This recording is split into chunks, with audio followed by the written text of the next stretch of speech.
Well, hey there, writer. Welcome to the Resilient Writers Radio Show. I'm your host, Rhonda Douglas, and this is the podcast for writers who want to create and sustain a writing life they love. Because, let's face it, the writing life has its ups and downs, and we want to not just write, but also to be able to enjoy the process, so that we'll spend more time with our butt in chair getting those words on the page. This podcast is for writers who love books and everything that goes into the making of them. For writers who want to learn and grow in their craft and improve their writing skills. Writers who want to finish their books and get them out into the world so their ideal readers can enjoy them. Writers who want to spend more time in that flow state. Writers who want to connect with other writers to celebrate and be in community in this crazy roller coaster ride we call the writing life. We are resilient writers. We're writing for the rest of our lives, and we're having a good time doing it. So welcome, writer. I'm so glad you're here. Let's jump right into today's show. Well, hey there, writer. Welcome back to another episode of the Resilient Writers Radio Show. I'm really excited today to be talking with Debra Hunt. Debra writes contemporary women's fiction that explores the resilience hidden in ordinary lives. She's drawing from her years as a social worker, advocating for vulnerable populations, and understands how people find strength they never knew they had.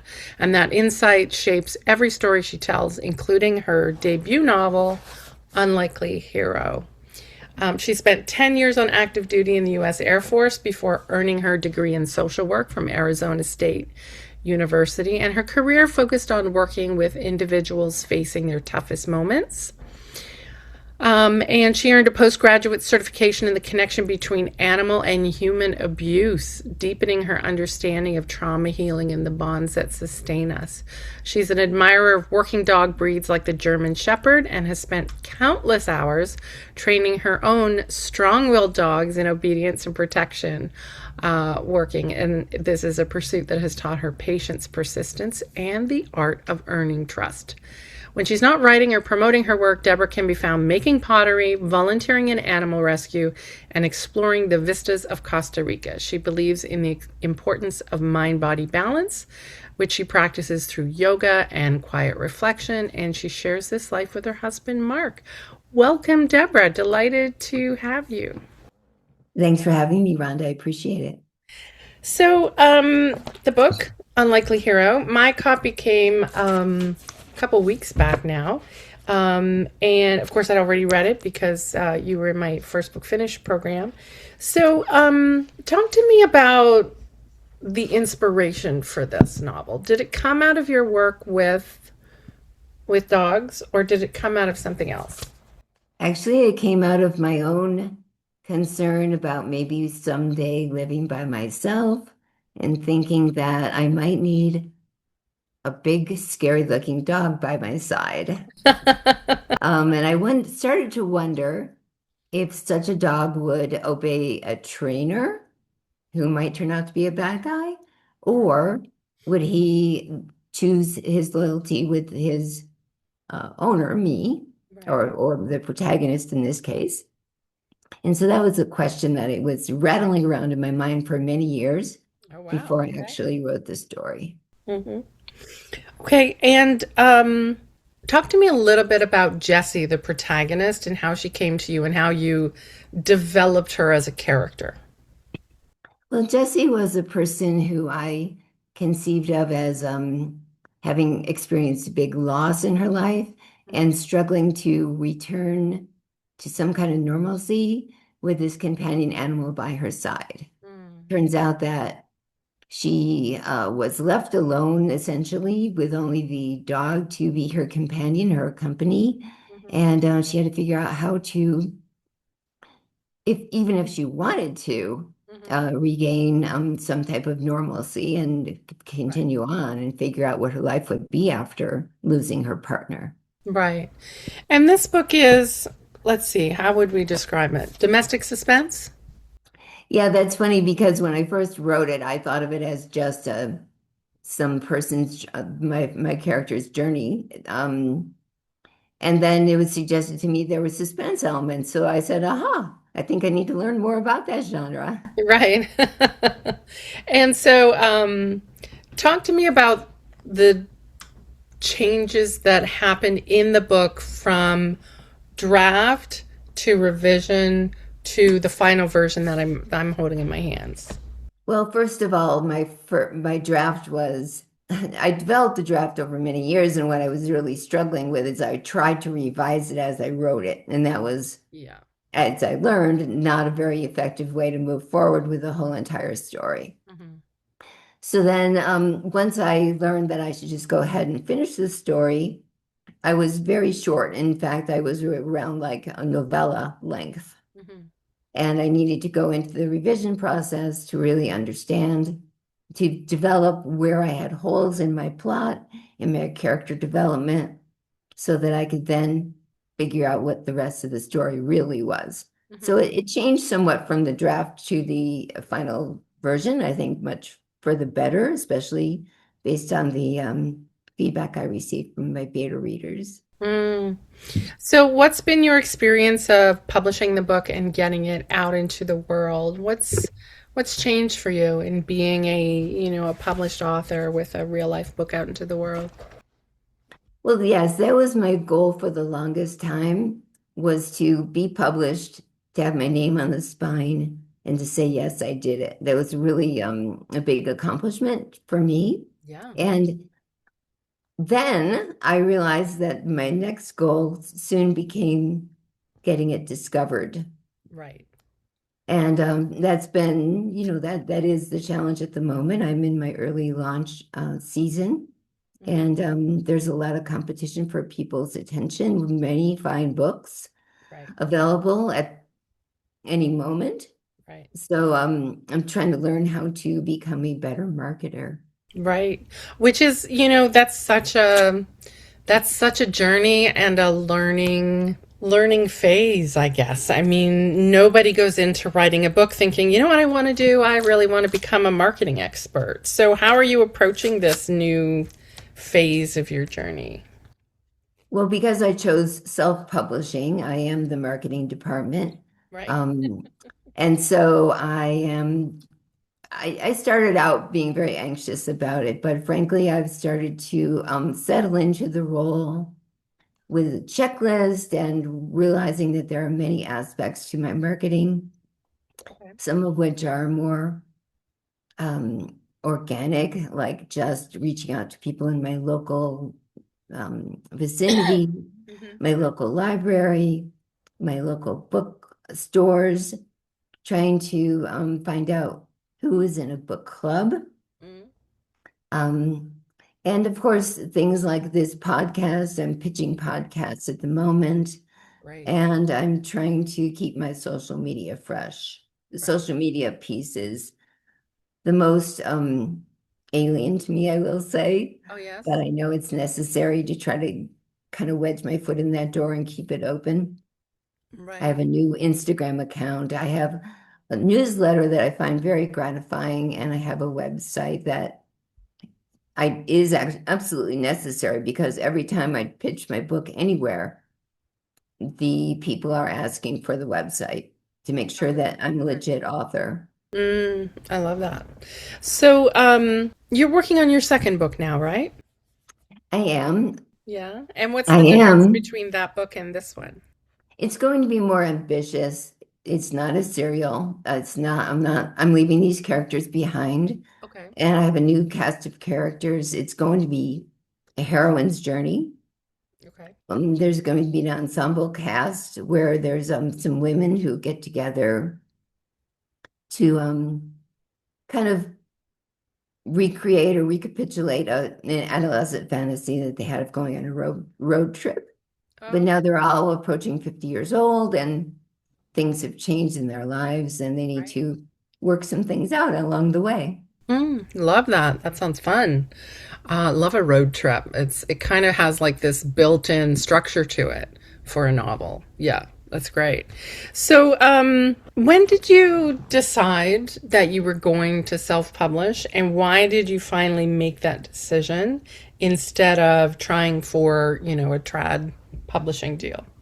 I decided that early on, once I had my draft and my revision, because I had already spent 25 years with this story, Okay. and I was not patient enough to do everything that is needed to go the traditional publishing route.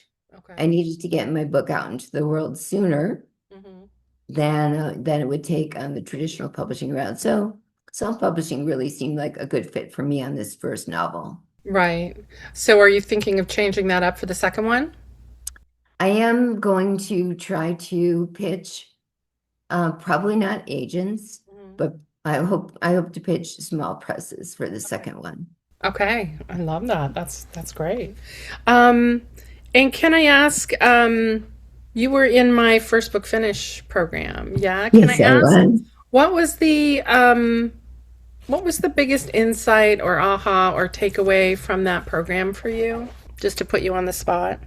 Yeah, well, gosh, there were so many, but I mean, really, joining the program was the biggest life-changing event because up until that time, I acted as if I had unlimited amount of time Right. and I could just like sort of dabble and sort of do my work just a little bit at a time. And so really the structure of the program was the main Mm. thing that helped me the most was put yourself down aside and get in the chair and write the story and Right. then revise the story. And that there would be steps along the way. And if I took those steps, I would be guaranteed to finish. Yeah. Which And is I feel like that was what the program delivered for me. yeah. So that sense of like accountability really. Yeah. Oh, absolutely right. Yeah. Because there was going to be a coach and there were going to be colleagues saying to me, where are you in your process? Mm-hmm. Totally. And if you haven't made any progress, then what's holding you back? Right. And you were in the program with other people, and I know you guys have collaborated on marketing. What kinds of things have you done collaborating with other authors on marketing? And yeah, I'd love to hear about that. One of my colleagues, who was a beta reader for me and I for her, she and I have been doing some cross collaboration on newsletters. Okay. And she also had me on her, she did an interview on a blog. Yes. And Okay. also, we did a little street teamwork on social media. Nice. And I that love was that. very helpful to kind of expand my Yeah. reach. And you created a street team. So can you talk to me about that? Why did you decide to do that? And how did you go about putting together, a little team of people who would help you get some of the buzz going when you launched your book? Well, I realized that it would be important to reach more of an audience than I personally had available to myself. Hmm. And so I reached out to people that I knew were a little bit savvy on social media and Hmm. willing to post some things for me. Hmm. And it just seemed like sort of exponentially a way to grow without doing a whole bunch of the work yourself. Right, right, yeah. In the process of writing this book, so the drafting, the revision, even maybe the publishing and marketing journey, what lessons have you learned that you're taking into writing the next book? Well, the first one would probably be consistency, right? I don't need to Okay. spend 25 years writing the second book. I can get it done much more quickly if I have a schedule. Hmm. And put those inner demons, the self-critic aside, and I have techniques for doing that now Hmm. that I didn't really have before. Okay. Probably the biggest thing when I get to it, I'm going to be so happy is the revision Right, because, you taught us a model, right. 12-step model for revision that I feel like really helps you to hone a better product. Mm, okay. So, is it fair to say that you're not as anxious about the second book as you were about the first? Correct. And then now I've actually found my voice and I've Right. put a product out to the world and I've gotten feedback where people say, hey, this is entertaining, intriguing, Hmm. fun, a good write, a good read and a good write. So I feel happy that I have surpassed that barrier of not letting people look at what I'm writing Okay. to feeling like I'm out there in the world. Yeah, for sure. It's always it's a big thing, isn't it? That first like that first act of putting your writing out into the world. It's a really big deal. Yeah. Did you have much anxiety about that? Oh, very much so. But I kind of got over it in the program when I had beta readers. Did they told, they gave me feedback, but it wasn't as harsh as my own self critic. Right. That's so true. Other people are often much kinder to us than we are to ourselves. Coming out with this book and going the self-publishing route with it, is there anything that you would advise? So let's say someone listening to this, they're finishing their first book and they're thinking about self-publishing. Do you have any advice for them based on your experience? I think my advice would be to make sure that you know what your own skill set is and what you're comfortable with. How much of that process can you do yourself, and how much would you like to perhaps contract to have some of the services perform for you? Because I did a package deal Mm-hmm. with a press, publishing services, let's say, and they took my manuscript and they made it into a book. Mm.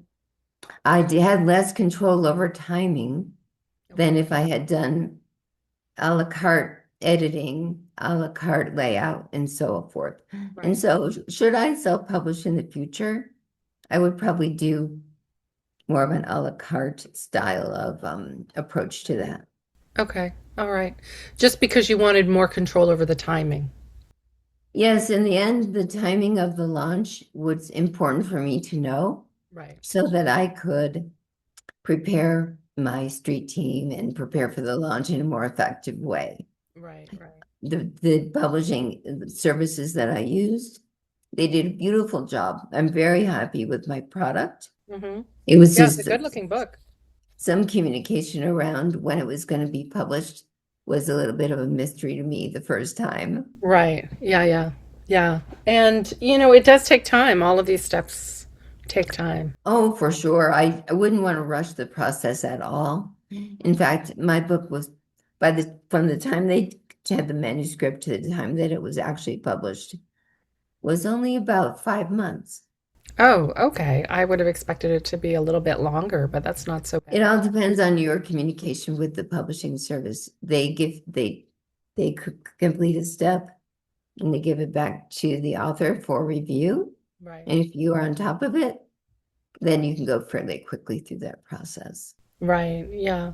And so what's made you decide that this time around you want to try traditional, like a small press, an independent press? I still have that little voice in my head that says it's a little bit more credibility. Okay. And it would be nice to have a team on my side that was Okay. Right. part of the process, an editor within the company, within the publishing sphere that would be interested in the success of my book. I Right. think that would be important. Right. So it's both like something around like somebody else selecting the book and then having someone on your side instead of feeling like, okay, it's all on me. I've got to do all the marketing and I've got to submit for everything and it's me. That's right. But I do know that from speaking to so many authors, one could achieve all of the success by self-publishing Sure. in this day and age. Absolutely.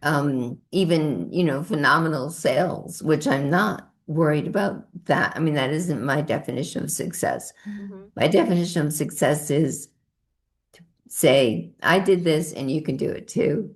Right. Because a lot of people have that dream. Yeah. Yeah, for sure.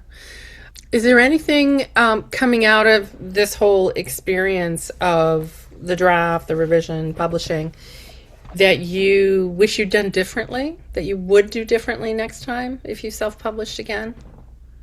Just the going a la carte, or is there anything else?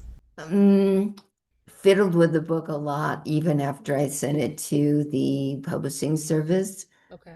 I think I would never be able to put it down without a deadline. Mm, So many like going back and yeah. revising some more. Hmm. If I had a dedicated line editor, Right. that would have been more helpful than what I did, which was I continued to go back and maybe change a phrase or change a word or change a verb. And I actually introduced a couple of errors into the final product by doing that. Right, yeah. That's hard, isn't it? It's so hard to release the work into the world. We're always trying to make it better and better. I have a reading copy of my book. This is like after it's been published and after things in it have been published, and I still have like words crossed out and new words written in. It doesn't change. I'm glad to hear that. And I think many people struggle with that. Yeah. What were the biggest sort of, I would say, mindset challenges for you? Like, where did you find yourself tripping up in your own thought processes as you were finishing the book? Well, I had a great idea of the beginning and the end, Hmm. but I was more challenged by making the pacing flow very well throughout the book. Right. And Brittany, my mindset was always telling me that I was a fraud, that I was really not a good enough writer, Oh, that really? I hadn't written enough fiction, Right. that I needed to go back and read more craft books, Right. probably take another workshop, Right. Yeah. those kinds of things, which really amount to procrastination. Yeah. Yeah, they really do in the end. And what helped you to bust through those things, because I think that a lot of people just get stuck in the same place over and over again. Like I'm not good enough, the book isn't good enough, but you finished it and put it out into the world and got feedback from readers that it's a good read. So what helped you kind of, stay in that place of I can do this? Well, a little bit, two things probably. Knowing that time is actually finite. Mm, I don't have many hundreds or tens of years or anything like that to play with or hear. right. And the program, being accountable to a program, and actually for me, having paid money for a program Yeah, was for very sure. important. Yeah. I had to put my money where I put my mouth where my money was, so to speak, and come up with a book in 1 year.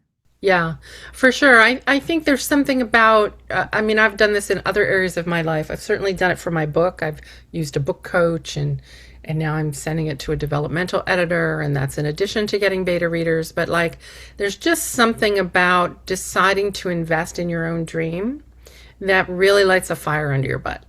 And also telling people that I'm writing a book. And Oh, no one said you are or you can't. They just right. said, when can I read it? That's so great. And so I When had did to you actually start come telling up with a people that? book. Yeah. When did you start telling people that? Um, Probably around the time that I enrolled in the program. I already had my first draft, Okay. so it was safe. Yeah. But I enrolled in the program and I was spending dedicated time on the process. And so then I started telling people and Yeah. everybody was encouraging. Right. And so this book took you a long time because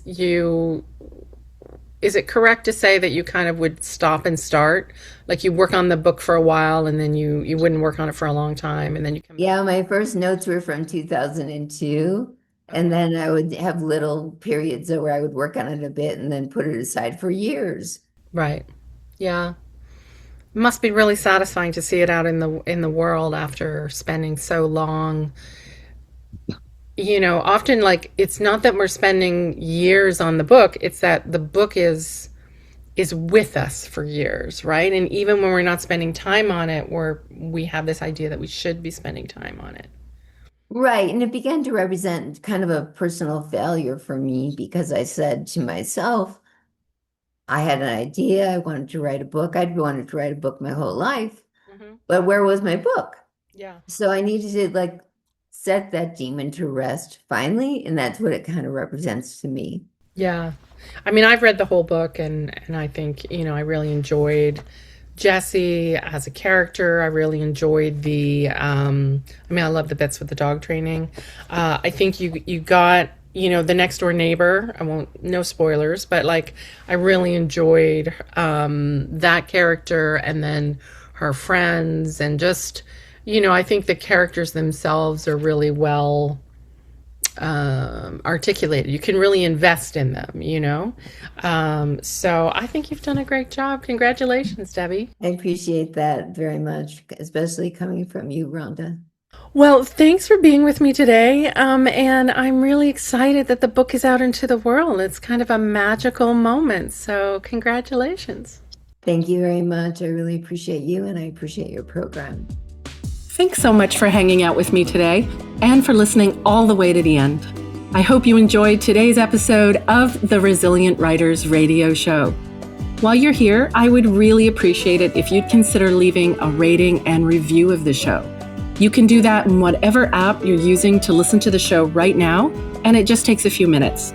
Your ratings and reviews tell the podcast algorithm gods that yes, this is a great show. Definitely recommend it to other writers. And that will help us reach new listeners who might need a boost in their writing lives today as well. So please take a moment and leave a review. I'd really appreciate it, and I promise to read every single one. Thank you so much.